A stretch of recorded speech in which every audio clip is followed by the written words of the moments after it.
guys, I just arranged my ref. Niwi ay also cleaning. So, ayan.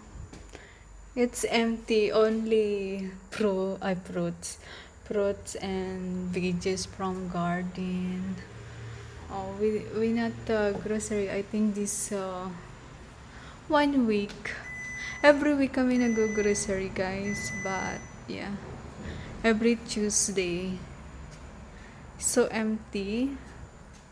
Ref without other things. So ayan guys, ang aking gulay from also refrigerator, it's broke.